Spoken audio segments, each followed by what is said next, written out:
Hello and welcome. Now today we're going to be talking about how to recover after you've begged your ex for a second chance.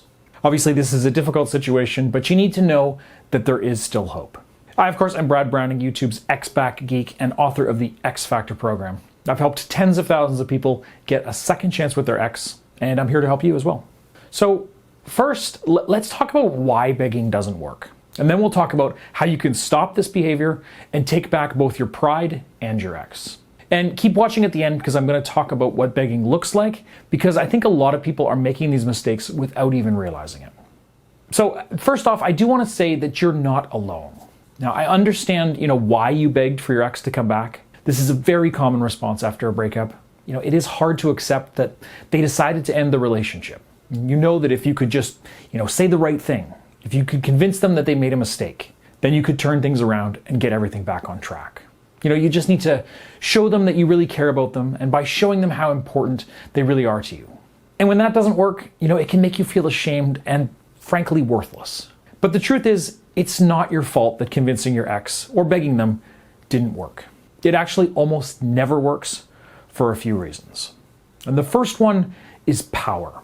So when you beg for your ex, you give up any power you had in the relationship.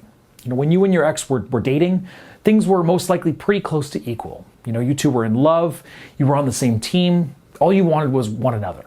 But when the relationship ended, this dynamic shifted dramatically. And this is especially true if your ex ended the relationship.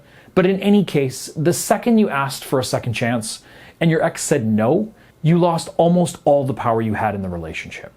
In your relationship, essentially you were equals. But now you're pursuer and pursued. And your ex knows that you're still that person that they fell in love with. They remember all your history together, but once you start to chase them and they back away, all they can really see is that you're somebody who wants something that they don't want to give up, their love. So now really any steps you take towards your ex from that point onward in these early stages just reinforces this new dynamic. Now the second reason is pity. See, when you continue to beg and plead for your ex's love and they turn you away, it hurts. But it has ramifications far beyond whether you'll be able to get them back. Because the act of reaching out to them in this way is making you lose value in the eyes of your ex. And that's because when you beg for your ex, you come across as a loser. I know, I hate to say it, but it really is true.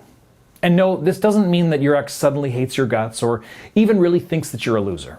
They care about you and they want to give you the benefit of the doubt. But in those moments, that's how you come across to them. And the more you make this mistake, the more your ex will start to see you this way. And when that happens, all the goodwill, the attraction, and the chemistry that you've built up during your relationship won't mean anything because it won't be able to overcome the pity that your ex now feels towards you. I mean, think about it. Who would you rather be with? Somebody who can move on from a breakup with their head held high and find something new? Or somebody who has to beg another person for love and affection? I mean, really, yes, being pathetic is attractive to absolutely nobody. Now let's move on to reason number 3, which is pressure. So when you're trying to get your ex back, you should remember how you attracted them in the first place. Remember how excited you were when you first started spending time together. And do you also remember, how strong your feelings toward them felt? Like you knew you'd finally found your person? So what did you do when you realized this? Did you run out to them and, vomit your feelings out? Did you ask them if they loved you too? Did you make them promise that you two would be together forever? I'm guessing no. You probably remembered to stay calm. You played it cool, you spent time together, and you slowly built a relationship. And this is because you understood, on some level at least, that you were still taking a risk. You didn't know if this person wanted to be with you. You didn't want to risk, being shot down and looking stupid. But more than that, you didn't want to put pressure on them and ruin your chances. Essentially, you didn't want to scare them away. Now you need to remember that just because you and your ex have a history together, it doesn't mean that this lesson goes out the window.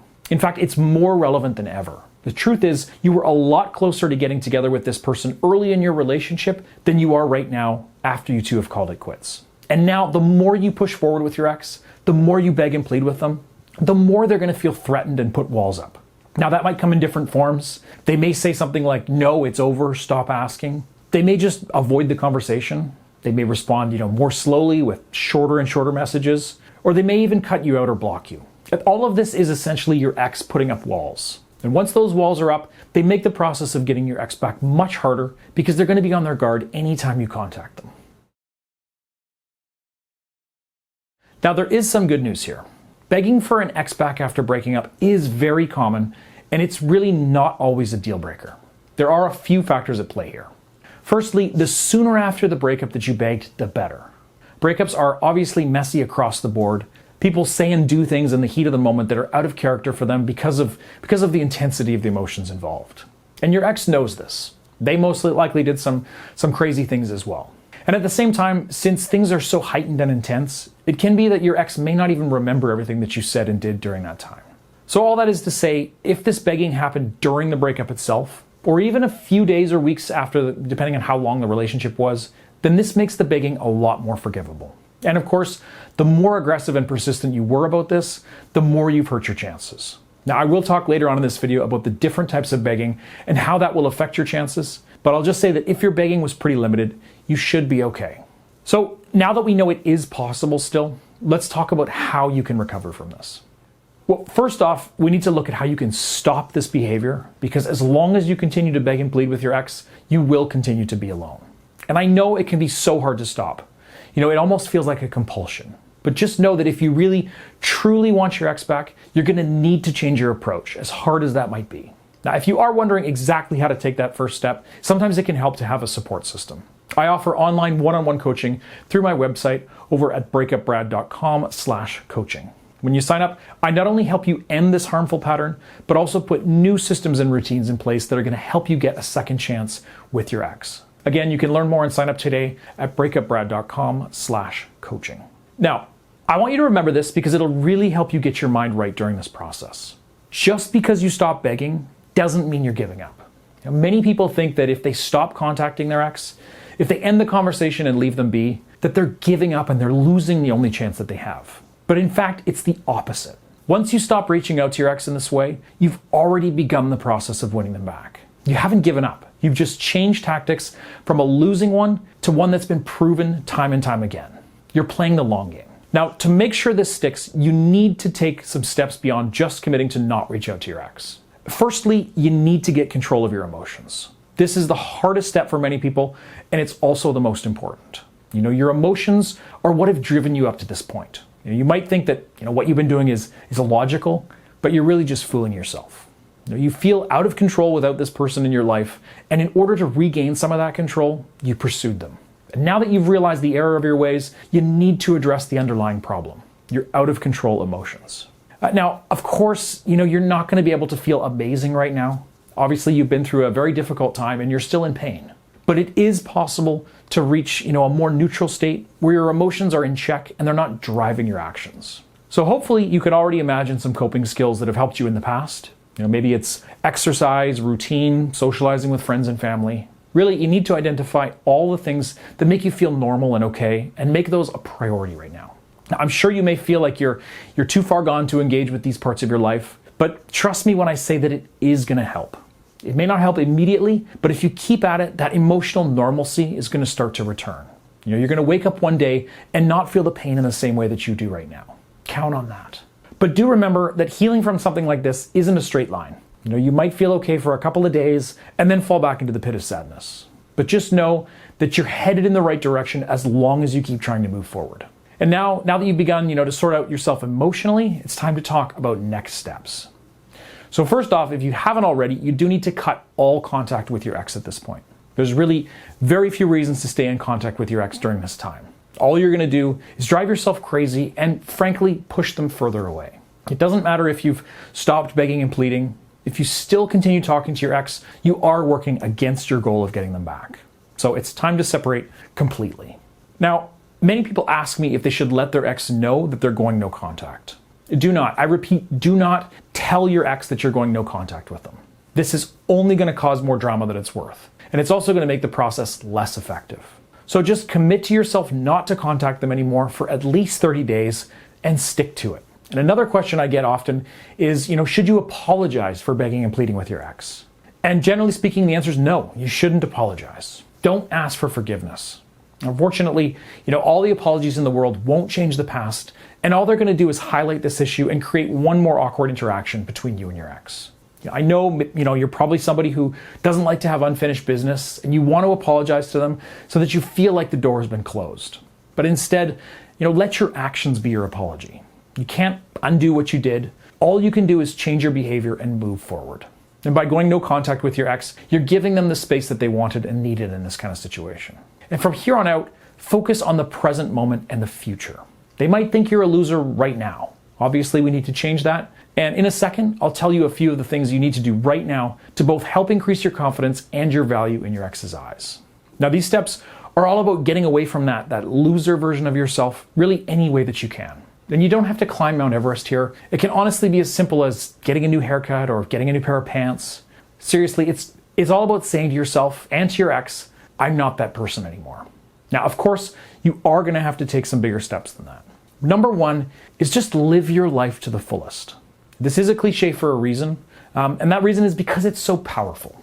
So I really want you to stop living in half measures. That could even be what led to your breakup in the first place. So get out there and really live your best life. It could mean, having more fun and doing new and exciting things. It could mean buckling down at work or school and reaching the next level, mastering a new hobby, whatever it is. Just whatever it is you choose, dive in with both feet and don't look back. I mean, you probably have more time on your hands now, so it's time to use it to your advantage. Secondly, you need to be positive. Now, obviously, I know you're feeling quite negative at the moment, and who could blame you? You've been through a lot. But this is really a scenario where fake it till you make it can actually work wonders. That is basically act as though you're feeling good and things are looking up until it actually happens for real. Positivity is really infectious and it's going to light up the world around you. And this is a mindset shift that takes a little bit of time, so look for an opportunity to brush off the bad and highlight the good in the world around you. Compliment people, smile, laugh, and just be the life of the party.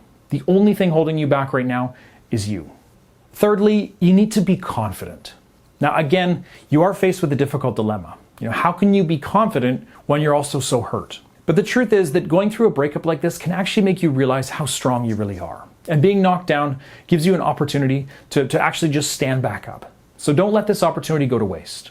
Put your best foot forward in your interactions. Own the hard time you've been through rather than running from it. It can actually be really powerful to admit to the people around you that your breakup really sucked, but that you're looking forward to what's next. And showing this kind of introspective side is attractive. Fourth, share it with the world. This is where all the work you've put in is actually going to start to influence your ex without even breaking no contact. Essentially, you want your ex to think that they're finding out this stuff on their own without you being involved at all.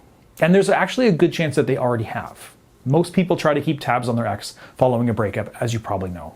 But honestly, it can also never hurt to make a few posts on social media that, subtly hint about all the good stuff that's happening in your life right now. Or another method is to have some chats with mutual friends. Keep the focus on them, obviously, but drop in a few hints about your recent adventures. Don't overdo it, keep it subtle, and then they're going to be even more intrigued. And the key here, obviously, is that when your ex asks about you, and they will, your friend is only going to have good things to say about your life without them. Fundamentally, really, it's all about surprising your ex. The last time they saw you, you were crying, begging, and pleading for them to take you back. And now they're going to hear that you're living this, exciting new life, and they're going to be extremely surprised, and they're going to want to know more. Next, you also need to forget about your ex's words. Obviously, the things said during a breakup can really hurt. And so do the things said in the aftermath if you've been trying to get them back and been shot down.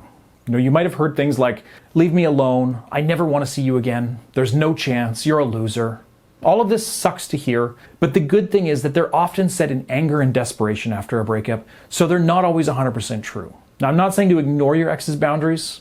We've already talked about no contact, but just know that your ex may have said harsh things to get you to go away because they were scared. So really, don't take these things to heart. We're not who we are in our worst moments, and there is still hope. And this is actually all part of a bigger issue.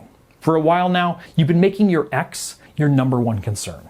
And while I understand how important they are to you, you need to switch the focus off of them and back onto yourself. After all, the reason that you can want them back is so that you can be happy, right?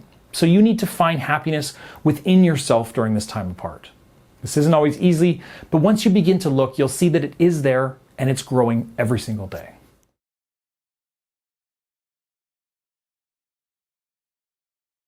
Now, I said at the beginning of this video that I'd talk about the different types of begging and pleading with your ex. Now, some of this information might be obvious to you, but I think that many people don't see how insidious some of this behavior can actually be. You may think that what you're doing is perfectly innocent and quite subtle, when in reality, it's causing your ex's alarm bells to go off like crazy and making them distance themselves from you in a big way. So let's run it down. This list will go from the most extreme forms of begging to the most subtle. So stick around because you don't want to be doing any of these things by accident. Trust me on that one. Now, the first one is threatening to hurt yourself. Yes, this is the nuclear option when it comes to trying to manipulate another person, which is what begging is at its core. So if you threaten suicide or self-harm, then you've done a lot of damage to your chances with your ex. But in this case, your breakup probably isn't your biggest problem. And if so, I strongly urge you to seek psychological help here. Even if you don't feel that way anymore, the fact that you used to feel this way, or even just use this as a tactic, suggests that you've been through some really, really tough times and you're not coping well. So reach out to a doctor or a therapist. Honestly, it can help more than you'll ever know. And to a lesser degree, this also applies to statements like, I can't live without you, or I'll die without you. But these are more applicable to number 2 on this list, grandiose statements. So you may have said things like, you're the only good thing in my life, or I need you more than I need air, or, my life without you isn't worth living. And I know you're probably trying to be romantic here, but it's really aggressive and extreme. I can't think of a situation where messages like this do anything but scare your ex off. Number 3 is just straightforward begging. So saying things like, please don't leave me, or give me another chance, I'll promise I'll change, or I'll promise I'll make you happy. Any direct pleas like this are obviously just begging for your ex to stay in the relationship. Number 4 are hints and implications.